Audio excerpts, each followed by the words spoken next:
O avesso da pele. De volta a São Petersburgo.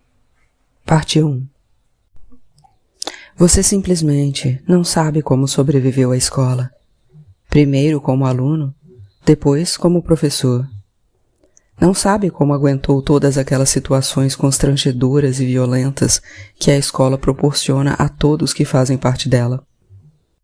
Entretanto, nesse mundo escolar havia uma hierarquia de chateações. Para você, a reunião com os pais estava no topo. Nada se comparava às horas perdidas com aquilo. Os atendimentos aconteciam pelo menos 4 ou 5 vezes por ano. A reunião com os pais é quando você abre a porta de um manicômio, você dizia. É quando você se torna uma espécie de psicólogo ou psiquiatra, não dos alunos, mas dos pais. Talvez por eu ter acompanhado tudo isso, nunca cogitei me tornar professor. Ver você sempre preocupado em corrigir provas, redações, reclamando da burocracia escolar, reclamando dos alunos mal educados, reclamando da falta de estrutura dos colégios, reclamando da reunião com os pais. De fato, me afastou de qualquer possibilidade de entrar numa sala de aula na condição de professor. Os pais têm problemas que geralmente não têm nada a ver com a situação do filho na escola, você dizia. Em poucos anos de docência, você percebeu que os pais dos seus alunos eram loucos. Não todos, você ponderava, mas grande parte deles. Você não vai esquecer nunca quando uma mãe sentou na sua frente com o filho dela. Era um aluno do 1º ano do 2º grau. A mulher era loira, magra e tinha os olhos um pouco abatidos. Alguns pais levavam um susto quando te conheciam, porque na época ainda era raro haver professores negros em escolas no sul do país. O menino se chamava João Felipe. Era muito branco, magro e tinha sardas na cara. Tinha os olhos vermelhos, parecidos com os de quem acabou de chorar. Você olhou para os dois e não sabia bem como começar aquela conversa, até porque você lembrava vagamente daquele moleque cheio de sardas. Ele era seu aluno. No entanto, João Felipe era do tipo que não abria a boca, não incomodava, não chamava a atenção na aula. Ele simplesmente estava lá, vegetando na sua sala. E isso era um problema. Na época, você tinha cerca de 300 alunos. Era compreensível que não se lembrasse de alguns deles. A mãe do João Felipe tomou a iniciativa e perguntou como ele estava na sua disciplina. Você olhou para uma planilha na sua frente? Na verdade, tratava-se de um amontoado de rabiscos, rasuras e esboços com números que você julgava serem notas misturadas aos nomes de alunos. Então, enquanto fingia pesquisar na sua planilha, você tentava puxar pela memória, mas não fazia ideia de como aquele aluno estava na sua disciplina, e a única coisa que você conseguiu dizer foi que ele não ia muito bem, pois seu raciocínio era o seguinte: se os dois estavam ali na sua frente, era porque o guri não devia estar muito bem de notas. Acontece que seu comentário foi suficiente para que a mãe de João Felipe olhasse para ele e começasse a gritar, dizendo: Eu sabia! Eu não te disse que tu tem que estudar, guri? Quer ser o quê na vida? Faxineiro? Catador de lixo? Quem não estuda não é ninguém, sabia? Fala para ele, professor, dizia ela, te olhando com gravidade. O que acontece com quem não estuda? E você não sabia o que dizer. Queria apenas lembrar a ela que não havia nada de errado em ser lixeiro ou faxineiro. Mas, quando você pensou em falar alguma coisa, surgiu na porta um homem ruivo, forte, para não dizer gordo, alto e também com sardas na cara. Era o pai do João Felipe. Ele rapidamente se uniu à mãe nos xingamentos ao menino, que a essa altura estava afundado na cadeira, mais vermelho que um pimentão. E o homem começou a espancar o João Felipe na sua frente, dizendo: Eu não falei, e batia nele, que era para tu estudar, e batia, e deixar de vadiar, que se eu tiver que vir aqui na escola de novo, e não parava de bater. Se eu tiver que ouvir reclamação tua, tu já sabe. A essa altura você estava paralisado. Você pensou em encaminhar o ocorrido para a direção da escola, mas você percebeu que a escola em que você estava tinha problemas demais. Portanto, por mais que fosse grave um pai bater no filho porque ele supostamente não estudou, esse parecia ser o menor dos problemas. Depois daquilo, eles se levantaram, não sem antes ouvir do João Felipe que se comprometeria a estudar. E você se sentiu culpado por não saber nada do seu aluno e ainda provocar uma surra nele. Teve também as vezes em que você atendeu a mãe da Maria Vitória. Tratava-se de uma boa aluna, esforçada e gentil. No entanto, quando a mãe dela vinha conversar com os professores, todo mundo tentava fugir. Porque, sempre que começava a falar, ela não tinha limites. Passava mais de 40 minutos num monólogo e, mesmo que você tentasse interrompê-la, ela dava um jeito de seguir falando da casa dela, do trabalho dela, depois da sua infância e de como ela era na escola. Que hoje está tudo diferente. No meu tempo o professor enchia o quadro e a gente copiava tudo. Não tinha isso de não fazer nada. Eu até ganhei uma distinção de melhor aluna do ginásio, porque eu copiava tudo e gostava muito de estudar química. O professor Gervásio era o mais durão na época. A gente tinha medo dele. E eu acho que hoje falta isso, professor. Os alunos não têm mais medo dos professores. Por isso a escola está desse jeito. Eu lembro que minha mãe nunca admitia que eu chegasse em casa com nota baixa. Minha mãe era mulher braba. E sabe, professor, eu não tive pai, porque ele morreu quando eu tinha 6 anos. Minha mãe era quem cuidava de tudo.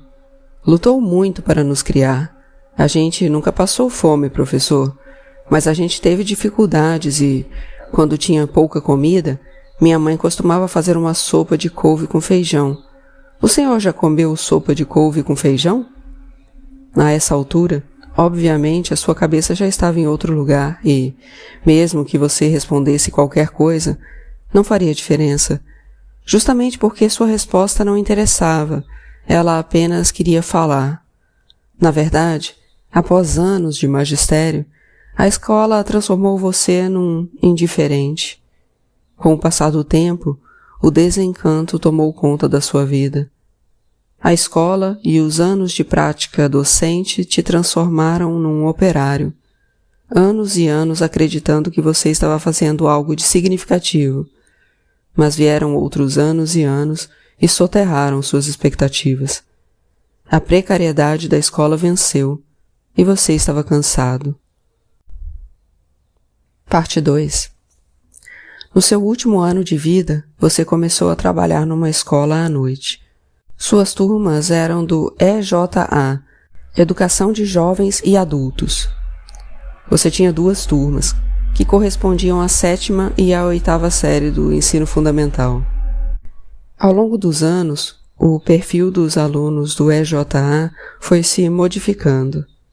Antes, os alunos eram mais velhos e haviam parado de estudar por algum motivo e depois, já na maturidade, voltavam para a sala de aula. Mas agora não. Agora a maioria dos alunos eram adolescentes que não deram certo no turno do dia. São os refugos, os que não se enquadram, os repetentes, os que ninguém quer por perto, os mal-educados, todos colocados numa sala, todos com uma enorme tarja na testa, os fracassados, você pensava. Tratava-se, portanto, de uma bomba-relógio, pois, ao se verem na mesma sala, eles se reconheciam como fracassados e já sabiam por que estavam juntos. Ora, ora, vejam só, somos os piores na mesma sala. Agora eles vão ver como somos os piores mesmo. Quando você entrou pela primeira vez na turma T1 e deu boa noite, ninguém percebeu sua presença.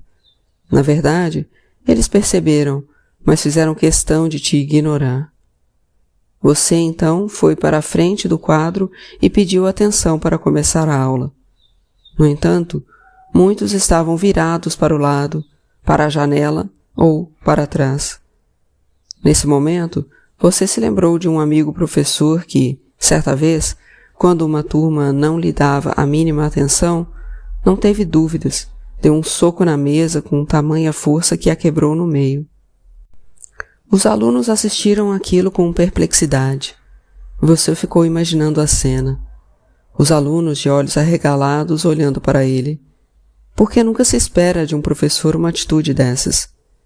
Nunca se espera que um professor tenha um acesso de fúria e saia quebrando coisas. Mas você não era assim.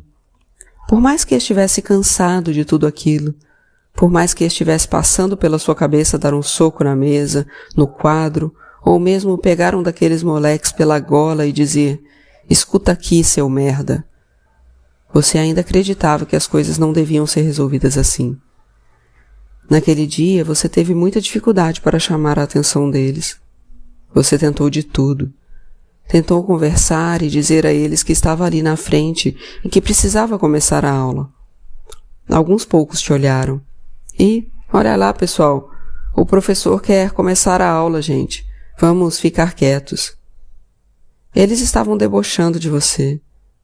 Você tinha de manter a lucidez para se dar conta de que eles não estavam debochando exatamente de você, mas da escola. Porque você não era o professor apenas. Você era um professor da escola. Mesmo assim, por alguns instantes você conseguiu a atenção deles. Então, ao virar as costas para escrever seu nome no quadro, você escutou um estrondo vindo do fundo da sala. Uma cadeira tinha atravessado a sala voando. E de repente, numa fração de segundo, 2 alunos iniciaram uma briga com socos e pontapés. À tarde, você já havia enfrentado 2 alunos briguentos, e agora novamente.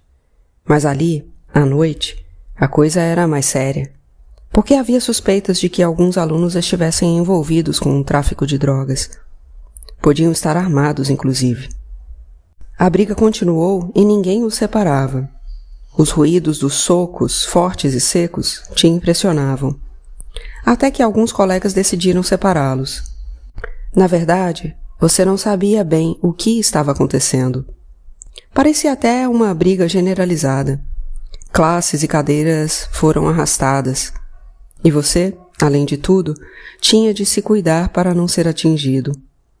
Em seguida, o porteiro do colégio chegou e mandou todo mundo parar. O seu Raimundo era a única pessoa que os alunos respeitavam, porque ele conhecia todo mundo, tinha se criado na vila, vira muita gente ali crescer. Depois que a confusão acabou, os 2 alunos que tinham começado a briga foram levados para fora da sala. Quando você voltou, o clima estava pesado. A aula foi tensa durante todo o tempo. Muitas gargalhadas, deboches e provocações. Você mal começou a falar e não conseguia continuar. Você pensava qual seria a melhor forma de chamar a atenção deles. Você havia planejado uma aula sobre poesia. Mesmo não havendo clima nenhum para a poesia, você escreveu um nome no quadro: José. Poema do Drummond. Antes de lê-lo, você perguntou se eles gostavam de poesia. Apenas 3 ou 4 da frente prestavam atenção em você. Outros estavam mais interessados em falar da briga. Você não queria perdê-los.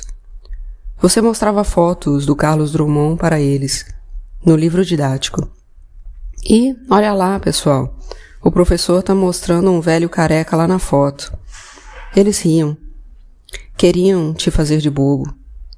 Você seguiu adiante e perguntou a um deles se conhecia o velho careca da foto. Ninguém te respondeu.